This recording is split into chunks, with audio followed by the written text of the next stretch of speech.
Olá pessoal, tudo bem com vocês? Vamos conversar aqui um pouco, né, sobre ainda aquele assunto sobre o despertar. Espero que vocês estejam ouvindo bem. O nosso despertar da consciência, né? Então tem tanta coisa envolvida.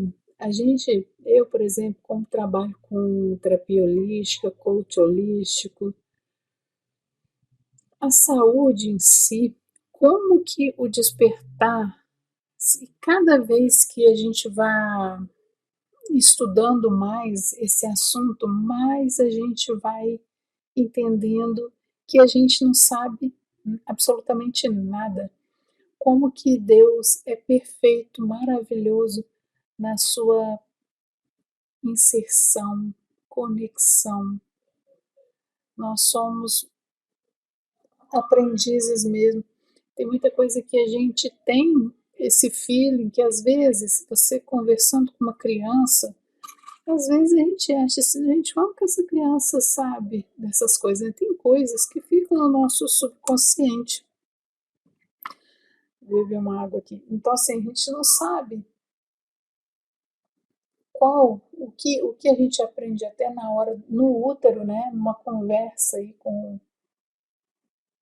enquanto a gente está lá dentro do útero, a gente está escutando, a gente está entendendo.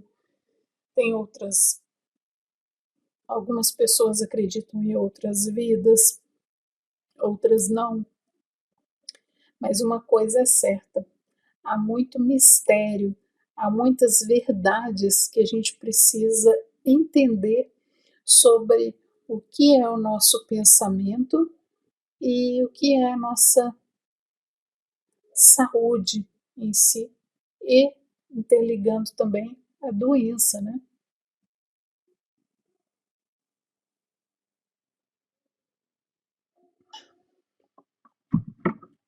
Então, nós vamos falando aqui um pouco sobre o nosso cérebro, tá? Como a gente já conversou aqui sobre alteração da consciência, a gente estava aqui falando da consciência, entramos aqui na parte 4, energia estagnada, já falamos, como fazer a energia fluir.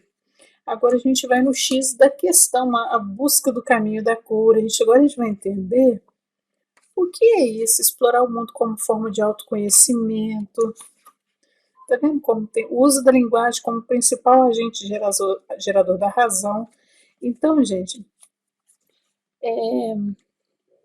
eu agora, então, vou dar um exemplo aqui agora como massoterapeuta. Sabe aqueles pontos que a gente tem nas costas, tem gente que tem na lombar, tem gente que tem no cóccix, uma bolinha, sabe aquela bolinha, aquele nódulozinho, que é o ponto da dor, né? Agora a gente vai no ponto da dor, que no X da questão, que é o nosso cérebro, que realmente também o nosso cérebro também que comanda essas dores direcionadas, né, um ponto, e cada ponto, se a gente vai estudando uma coisa, aí na hora que você vê, você já está estudando outra coisa, já está estudando isso, e a gente vê que o nosso corpo e a nossa mente é maravilhosa. Então, tem cada ponto do corpo, a gente sabe mais ou menos o que a pessoa está passando, qual a emoção que a pessoa está sentindo, se é medo, se é raiva, se é rancor, se é mágoa, se é aflição, toda dor tem um significado, se é ansiedade. Então, o nosso cérebro ele tem dois lados que se completam.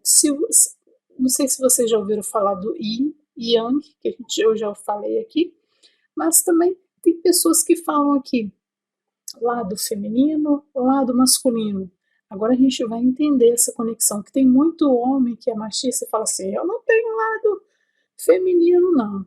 Todo mundo tem esse lado feminino e a mulher, por mais feminina que seja, mais suave que seja, tem que ter esse lado masculino. O lado masculino é o lado da razão, da persuasão. O lado feminino é o lado emocional, sentimental. É o equilíbrio. Então, para a gente se conectar com tudo à nossa volta, a gente tem que se conectar com a emoção, com a nossa fé, que é o espiritual.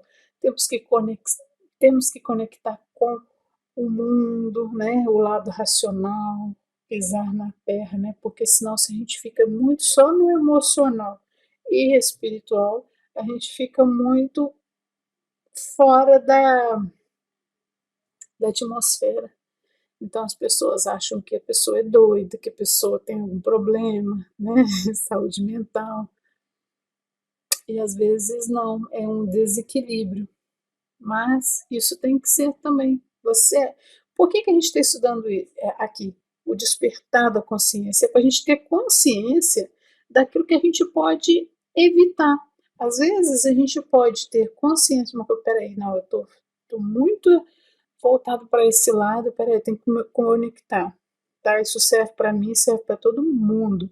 Mesmo a gente que é estudante, mesmo a gente que é profissional dessa área, pode ser o psiquiatra que for, tem que dar uma pausa e reconectar. Peraí, deixa eu reconectar, estou me sentindo aqui que eu estou desequilibrado, desequilibrada, peraí, deixa eu me reconectar.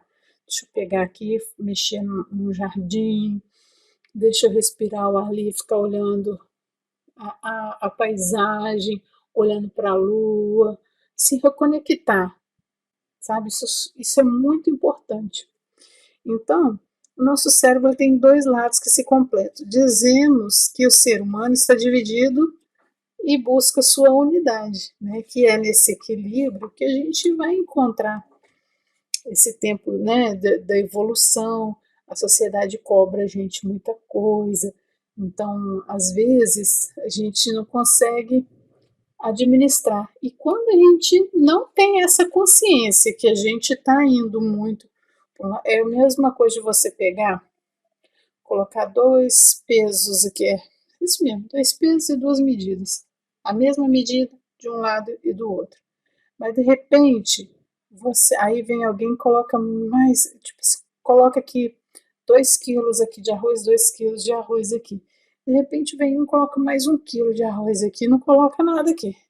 Depois coloca mais um aqui, coloca mais aqui. Aí você fica aqui, você fica, ó, você desequilibra, né? E assim é os nossos pensamentos, a nossa mente, o nosso emocional. Então, assim, às vezes a gente está no lado emocional, assim, que a gente fica mais sensível, a gente, peraí, deixa eu me conectar, peraí, epa, não tomar nenhuma decisão no momento que estamos assim, mas às vezes tem certas coisas que você tem que tomar decisão, né? Que é inesperado, não tem como você esperar, né? Você imagina um médico lá querendo salvar uma vida, pode acontecer isso, da pessoa também ter problemas, né? E, entendeu? Então, assim, tem que aprender. Não, peraí, problema para lá agora. Deixa eu me reconectar. O lado razão, né? Mesmo estando com o emocional abalado, esquece um pouco o emocional de casa, do trabalho e foque ali no paciente. Então ele vai usar o emocional ali, que ele tem ele que salvar a vida, né? Tem que ter um emocional e a razão. Ele sabe exatamente o que ele tem que fazer ali.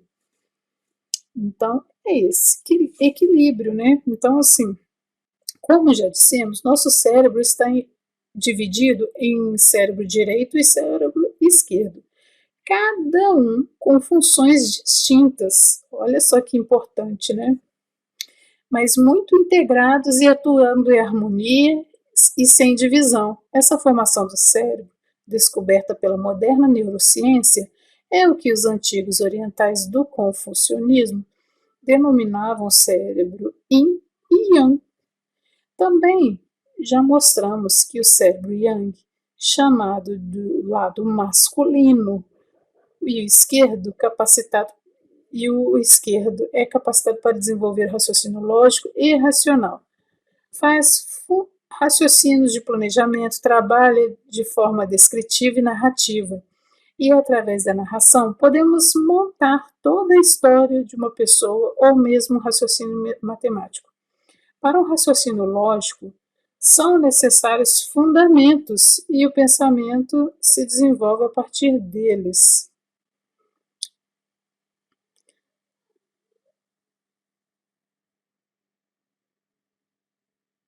Então, o lado esquerdo é o lado masculino, né, o lado racional. Do outro lado, temos o cérebro emocional, que Confúcio denominou o cérebro yin, chamado lado feminino, para expressar que as mulheres seriam mais intuitivas e perceptivas que os homens, mais racionais e analíticos, características de sensibilidade, percepção, intuição e arte foram então atribuídas aos valores femininos. Então, a arte em si, ela gera aqui emoção, né? Então, assim, pensa num artista, né? Qualquer artista, qualquer pianista, pintor, ele tem o seu lado yin bem ativado, porque é o lado artístico, que é o lado feminino. Então, assim, não é que a pessoa está afeminada, mas é o emocional, e a gente precisa desses dois lados, o emocional e o racional. Na verdade, nosso cérebro direito foi programado para isso e preparado para processar essa área sutil da sensibilidade, para ver as nuances, e o importante é compreender que os dois se complementam e que atuam juntos. Um lado do cérebro é altamente sofisticado no exercício da linguagem, do cálculo, do raciocínio. Do outro, temos o cérebro totalmente poético, metafórico, que processa imagens e sensações. Assim, os dois se complementam, se equilibram, né? Então, aqui a gente vai falar agora um pouco sobre emoções e fisiologia. Existe uma clara interação entre as emoções e nossos processos fisiológicos. Se mergulhássemos dentro do corpo humano, observaríamos um aparente caos em movimento. Veríamos o coração batendo, o pulmão funcionando, o intestino trabalhando, fezes e urina sendo produzidas, sangue circulando, mas a impressão de caos logo desapareceria e ficaria claro que essa estrutura aparentemente caótica segue uma regra, atua dentro de uma ordem.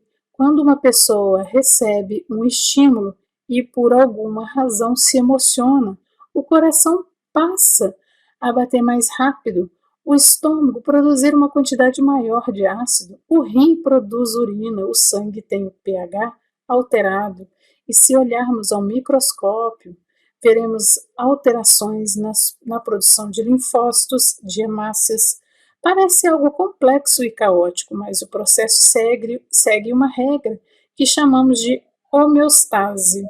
Então, eu não vou aprofundar aqui, tá? Espero que vocês já tenham o livro, mas aqui vai falando uma parte bem técnica que eu gosto muito, mas que não é o caso de todos, né? Então, quem tem interesse aqui de aprofundar, adquira esse livro, que olha, esse livro é um livro que a gente vai ler em várias etapas da nossa vida, e a gente vai entendendo um pouquinho aqui, um pouquinho ali, porque é muitas nuances, é muita observação, é muita integração, são detalhes, né? Então, olha, as emoções e doenças. Então, a gente falou um pouco da fisiologia, né? Como que o nosso organismo funciona. Então, quando tudo funciona bem, não temos dores no corpo, não temos nódulos nas costas. Eu falo sobre essas dores porque essas dores, elas são. Todo mundo tem, né? Geralmente, todo mundo tem todos os dias, né? Por conta desse dia a dia agitado de trabalho, chega em casa, ainda mais mulher, por exemplo, jornada dupla, jornada tripla, homem também, né, tem jornada dupla também, às vezes está mexendo, está reformando uma casa, está trabalhando no escritório, está trabalhando, ou é pedreiro, né, N profissões, que gera que a responsabilidade, né, o medo também de não se machucar, medo, algum sentido de medo de não dar conta, então vai acumulando dores. E quando a fisiologia, né, nosso corpo não está funcionando bem, é porque a nossa emoção não está bem. Então vão gerando uns bloqueios, sabe? É quando, por exemplo, quando a gente está a gente tem contato com as pessoas, mas tem pessoas que não é legal, você não está querendo muito papo, o que você faz? Você bloqueia, né? Você bloqueia. Então, não tem passagem ali de sangue, então ali vai formando uns acúmulos ali de dores, né? Isso é um caso aí para pensar também, né? Quantas e quantas dores aí a gente faz, e a gente faz o quê? A gente deixa ali guardado, a gente não quer tocar ali naquele assunto, não quer falar, e tá ali, né? Isso também é uma fisiologia também dos sentimentos. Então, emoções e doenças, as emoções intensas não são as causadoras de doenças, elas são condições naturais de vida. Quando a pessoa tem carga alostática, consegue absorver bem as emoções fortes, as emoções intensas. Só causam doenças quando a alostase é rompida, a comunicação, né, a interligação. As emoções intensas podem gerar doenças quando vividas de maneira crônica, como no caso de uma pessoa mal-humorada, irada, magoada, ressentida, que sofrem perdas muito grandes, que vivem conflitos, divórcios e outros eventos marcantes. Pessoas que vivem sob efeito crônico de oscilação de emoção podem sofrer estresse. O estresse emocional, esse sim, é causador de doenças, do ponto de vista fisiológico. As emoções muito fortes liberam cortisona e uma série de hormônios de estresse se alteram. Por exemplo, a viscosidade do sangue, a permeabilidade da pele, dos vasos. Assim, na passagem do sangue, plaquetas e moléculas de gordura acabam aderindo à parede dos vasos, provocando ateromas, o que faz com que ele desengrosse e o sangue irrigue menos. E aí a pessoa pode ter aí um AVC, uma parada cardíaca, uma pressão alta, tem N fatos, que é por conta da emoção, por conta de sentimentos e mágoas. Então, aqui tem alguns tópicos, né? Já as emoções destrutivas, as que contribuem para o adoecimento, são de três tipos: primárias, secundárias e terciárias. Engraçado que eu já falei, eu acho que está aqui também, está aqui no meu canal, falando sobre as emoções, sobre os três tipos de estresse, né? Que são as primárias, secundárias e terciárias, que esse sentimento, né, o cortisol, ele é um hormônio muito danoso para o nosso sangue, para o nosso corpo.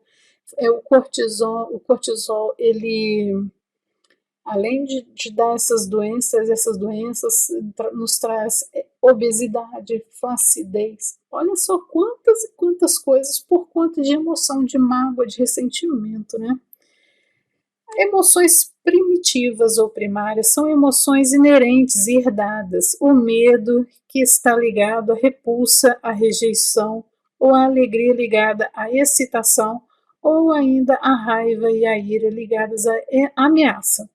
Algumas dessas emoções primitivas estão atreladas aos nossos genes, que são as nossas crenças de ancestralidade, né? Então é criação, sabe? Aquilo ali não pode, faz isso, faz aquilo. Então você já fica ali. Então você, quando chega na fase adulta, você fica uma pessoa insegura, você não tem ali autonomia, né? E as emoções secundárias são as que vamos adquirindo, que são condicionadas e aprendidas, como quando conhecemos um perigo de uma ameaça ou sentimos que existe uma pressão exercida pelas regras, pela disciplina, né, no trabalho, na escola. Emoções terciárias são também conhecidas como emoções sociais. Elas ocorrem apenas nas relações entre pessoas, nunca isoladamente, numa só pessoa. Ninguém tem ciúme de si mesmo. São necessárias duas pessoas para que ele exista. E quando existe uma terceira pessoa, pode surgir a competição. Se você sente que tem menos que o outro, ou que é menos que o outro, isso pode suscitar ciúme, inveja, mágoa. A sensação de se sentir diminuído acaba resultando em baixa autoestima, porque uma pessoa rouba as outras, Por que uma pessoa rouba as outras? Porque, como ela acha que não tem e que não vai conseguir ter algo, escolhe o caminho mais fácil. Essas emoções ruins, como invejas e mágoa, são as que chamamos de emoções destrutivas e estão ligadas muitas vezes à baixa autoestima e ao sentimento de culpa. O equilíbrio é movimento e harmonia.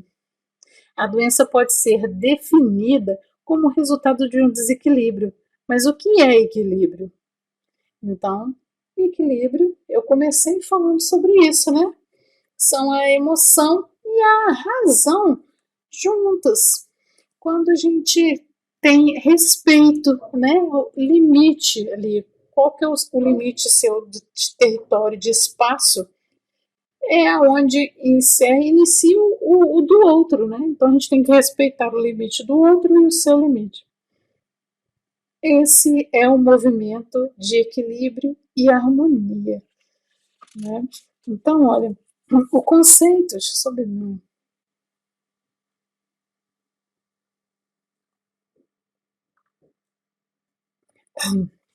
desculpa. O conceito de equilíbrio dentro da medicina tradicional chinesa, o do coach holístico, está ligado à ideia de algo em constante movimento. Eu costumo dizer que é como andar de bicicleta, né? A gente tem que estar em movimento. Se a gente parar, enferruja, desequilibra. Num patamar e dentro de uma faixa de variação tolerável, e em contínua adaptação ao seu meio. A hemostase, por exemplo, pressupõe um equilíbrio aparentemente orgânico, está um caos, mas consegue oscilar dentro de uma patologia sem ultrapassar essa faixa tolerável. Esse conceito de equilíbrio é um tipo de harmonia que permite que a pessoa olhe para o seu interior e avalie as suas oscilações de humor, de consciência. É o que chamamos de olhar interior. E isso é muito, muito importante que a gente faça isso sempre, para a gente ir lapidando. Olha só, temos essa pedra aqui, tá vendo? A gente vai lapidando. Vou pegar aqui uma pedra. Vou pegar aqui melhor.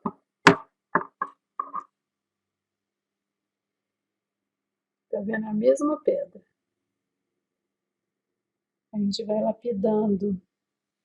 Vou colocar aqui para vocês, né? Porque a luz.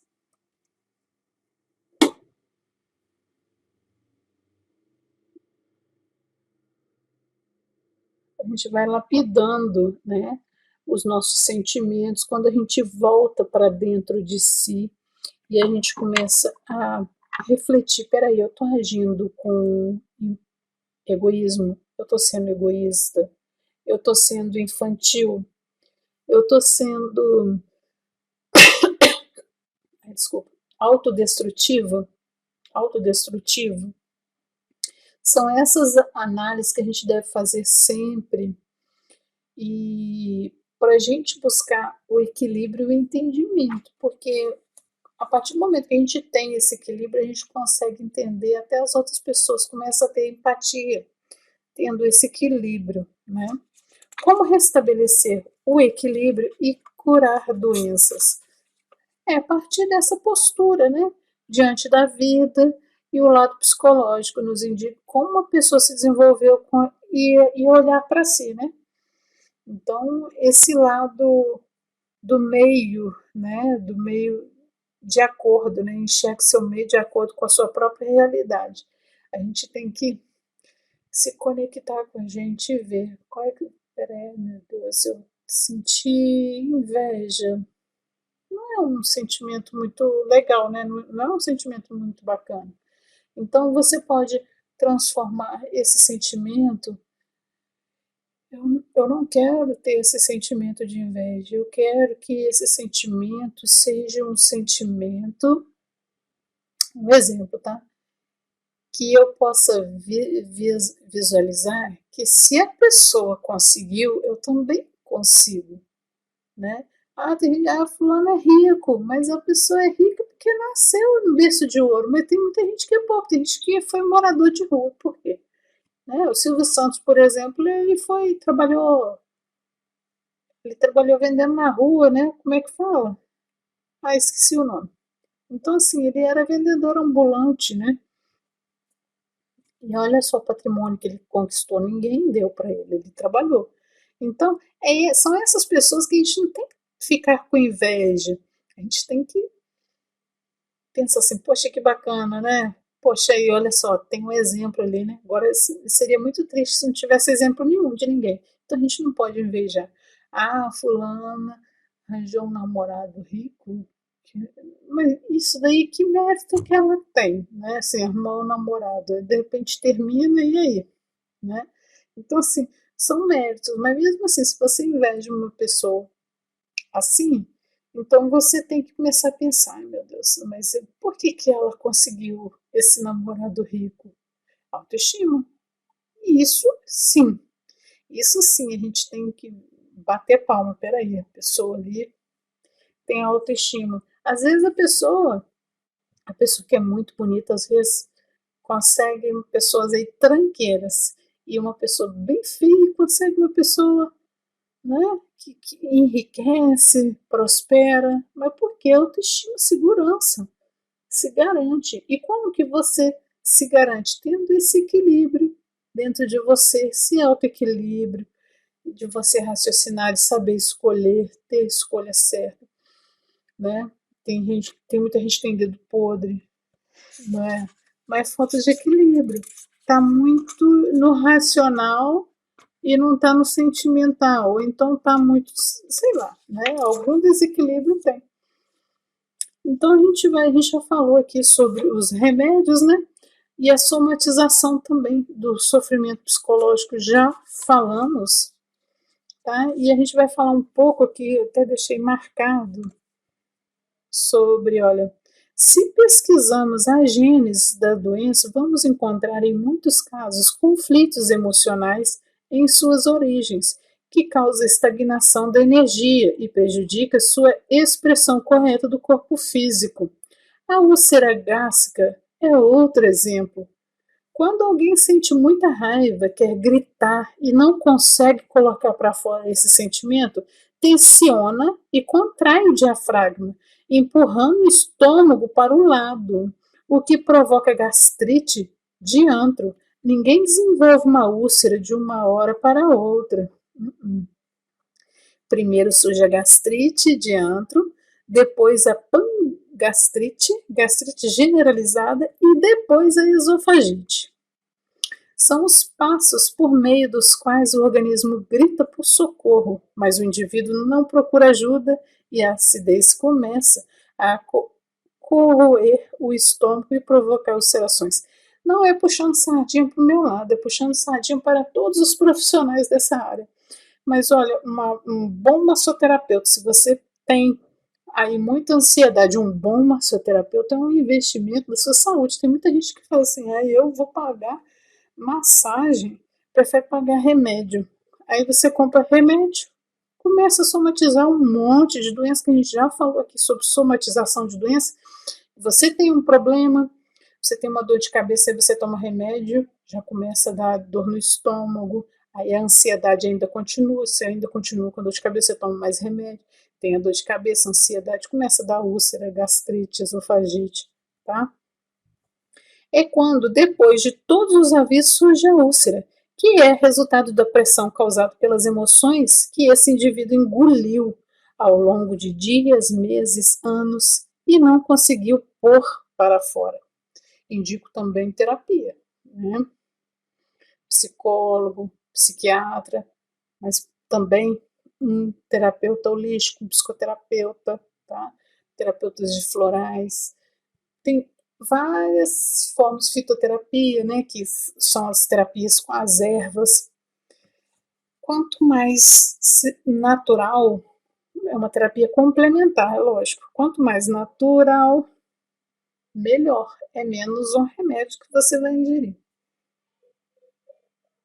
A tireoide, a tireoide de Hashimoto é uma doença autoimune em que o organismo produz hormônios T3 e T4 e agride o estroma da tireoide. Mas por que o organismo agride a si mesmo? Para a medicina tradicional chinesa, a causa é a estagnação da energia Qi no fígado. Quando alguém tem emoções fortes com a raiva e não consegue colocar essa irritação para fora, o yang do fígado aumenta e ocorre a liberação de cortisol no sangue.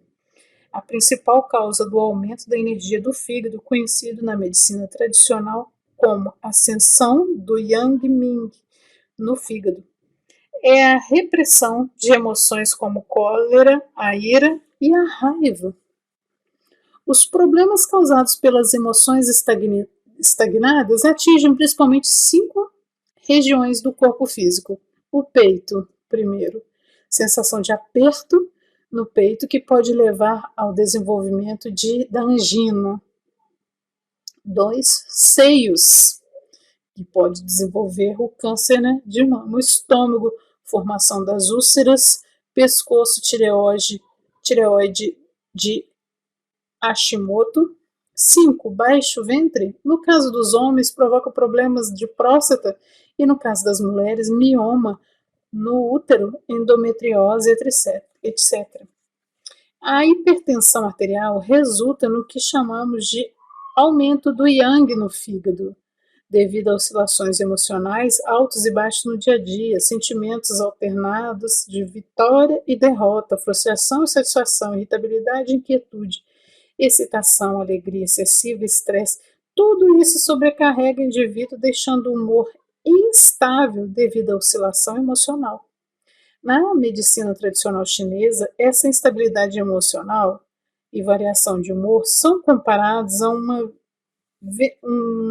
um vendaval capaz de causar no organismo um enorme estrago. Os antigos médicos chineses deram a esse fenômeno o nome de síndrome de Yang Ming. Se essa síndrome for sistêmica, causa hipertensão arterial, ocasionando isquemia cerebral transitória ou derrame. Se estiver em pontos mais localizados, como no coração, pode causar isquemia ou infarto do miocárdio. Nos olhos, pode causar glaucoma, na tireoide, pode causar a doença de Hashimoto ou tireoide autoimune. Se acometer a região cefálica, provoca crise de enxaqueca ou rinite sinusite. As doenças do corpo e as dores da alma. Aqui a gente já termina aqui a parte 4. As doenças da alma, A doença do corpo e da alma. As doenças do corpo são uma forma de expressão de dores na alma. O que é alma? Os ocidentais acreditam na existência do corpo e da alma. Como foi dito anteriormente, no Oriente temos 3 agregados: Shen, que é a mente, Qing, que representa o corpo físico, e Qi, a energia, que é a consciência. Também já foi explicado que as doenças são consequências do fluxo estagnado dessa energia vital. O Qi, que leva a pessoa a perder de vista o propósito da sua vida e o que veio fazer neste mundo. Viemos para evoluir e não só para comer, beber, procriar. Ou seja, nós temos um propósito. Esse propósito de vida expressa a consciência de energia. Então, quando essa energia está estagnada, o ser humano perde o propósito da sua vida, porque sua consciência deixa de se expandir. Quando não expandimos nossa consciência, paramos de evoluir. Se criamos situações que não nos permitem continuar nosso processo evolutivo, essa energia começa a se estagnar. E isso causa a pior dor que existe.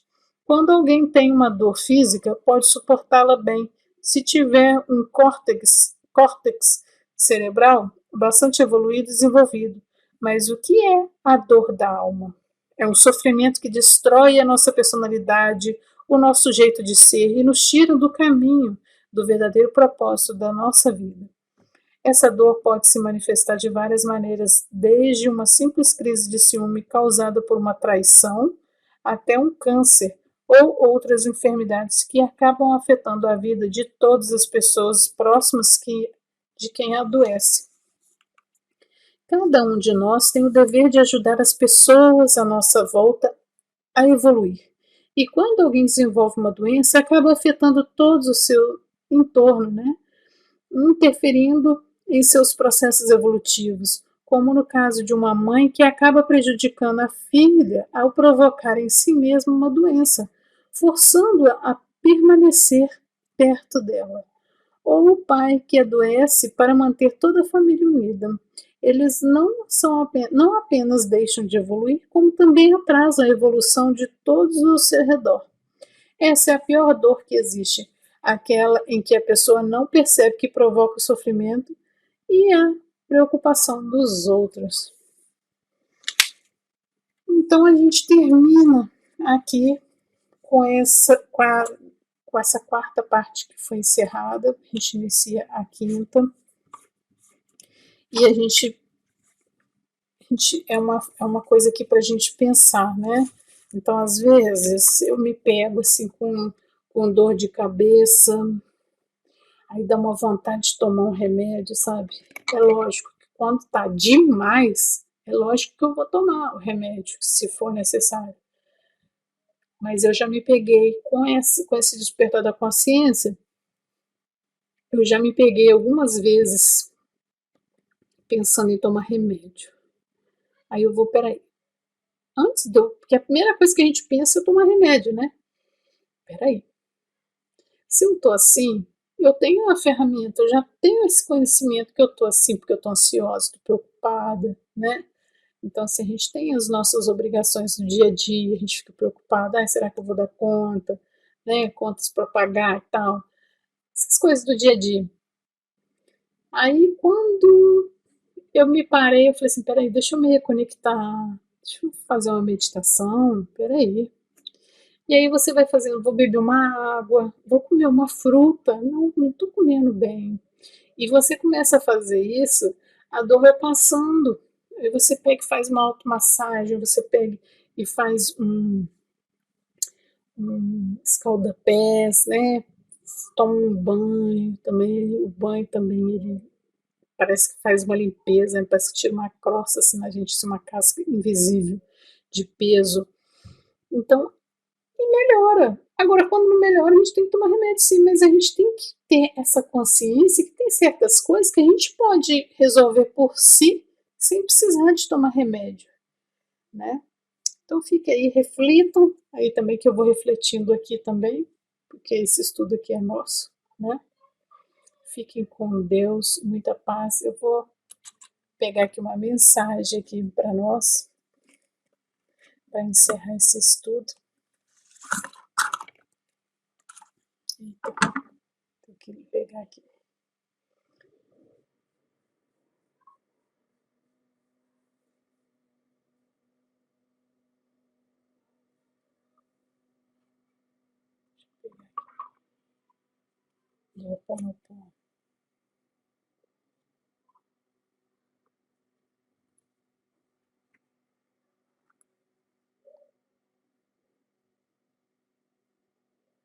Então, essa mensagem aqui, olha, é do Ho'oponopono, tá?